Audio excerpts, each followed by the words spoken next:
Actually, I am hard at work here. I know it doesn't look like it, but I am a herring caller.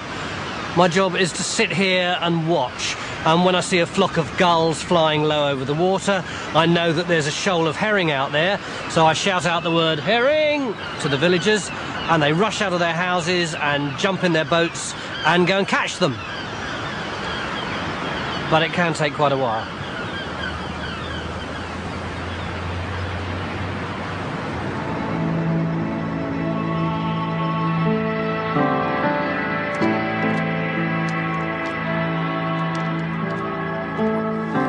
What are they collecting? Well, they're actually collecting the stones off the field. The crop's been sown, it's winter wheat, so it stands about 2 or 3 inches above the actual stone now.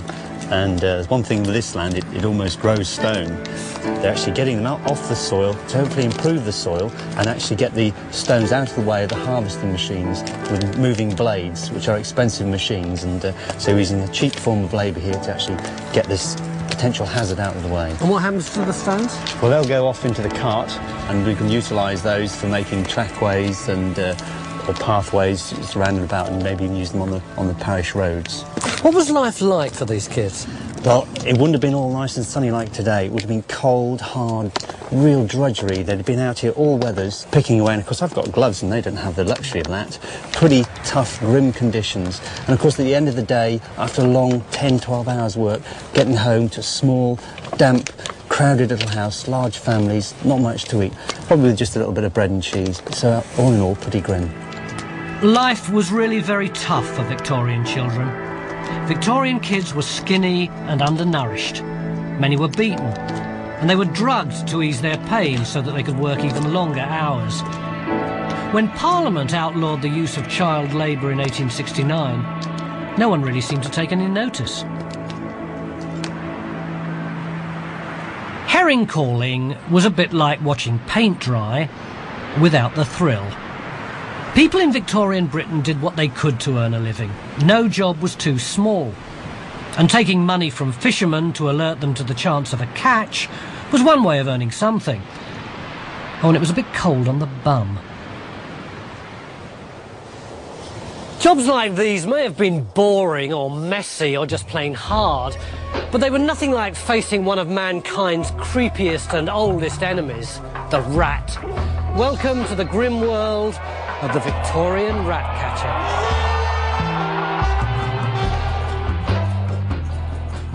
Rats were rampant in Victorian times. In overcrowded towns, washing and toilet facilities were very poor. Disease was rife, filth was commonplace. In one single building in London, a rat catcher caught 700 rats. Everyone needed a rat catcher, and this was the most famous of them. Jack Black, rat catcher to Queen Victoria. Rat catching was a big business. There was money to be made. The rats were very saleable. He could catch rats and sell them to publicans who were running rat pits in their pubs, a secret, illegal occupation. What was a rat pit? A rat pit is where they pitched the rats against dogs, probably terriers, and they had a fight and people betted on them. That can't have been much of a market, can it? Well, one publican in Enfield was buying 500 rats a week. That's 26,000 a year at threepence a head, so you can work it out for yourself. Presumably they had rat poison in those days, then? Yes, rat catchers used to make their own poisons. Secret recipe, here's an example. Now, a rat catcher would go to a marketplace with his poison to sell to the general public, because rats were such a problem then as they are now. And he might have a cage with many, many rats in, and to demonstrate the efficacy of his poison, he'd take a live rat out of his cage, give it the poison, and there you go. Killing rats using poison was easy. What made this one of the worst jobs of the age was when they had to catch them live. They did it by hand. Rat catchers attracted the rats by rubbing a mixture of sweet-smelling oils on their hands. This worked, but rats bite. A lot. Rat catchers often caught terrible infections. You'd need to be an idiot to put your hand blindly in a hole after a rat, wouldn't you?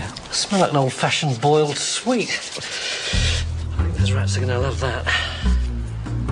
The problem is, half the time, you don't know whether you can hear something rustling or whether it's just You leaning on the... You hear that? That is definitely something live. Seemed like a good idea at the time, but quite honestly, when you just stick your defenceless hand in here and you've no idea, I don't think there's anything here, what's going to be on the other end, it is a little bit scary. There's been no noise in here at all for the last 2 or 3 minutes. That's my hand, not a rat. Oh, I've got something. I've got something furry, definitely. And it's wiggling, it's horrible. I don't know, I actually don't want to hurt it, but I suppose that wasn't really the issue for... Oh, there it is. There it is. Oh! I thought it was going to bite me then. So what do you think now, Tony? Well, it's kind of cute, isn't it? But it's also fairly disgusting. I don't think I would like to do this every day. Shall I take it? Yeah. Ugh.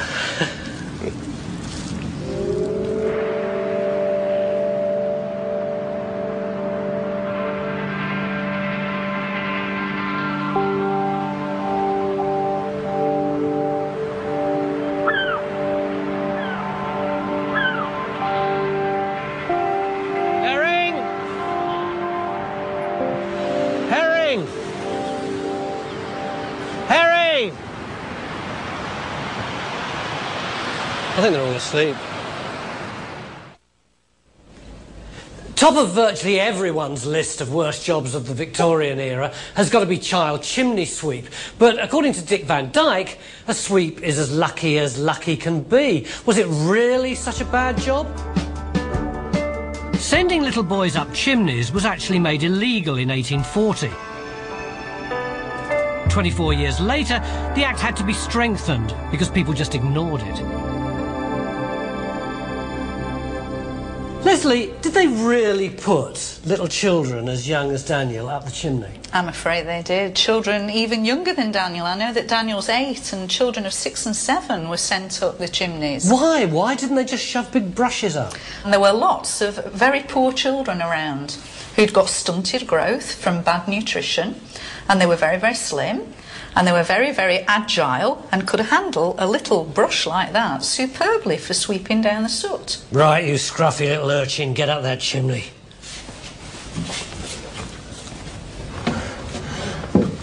Leslie, how much did they pay these kids?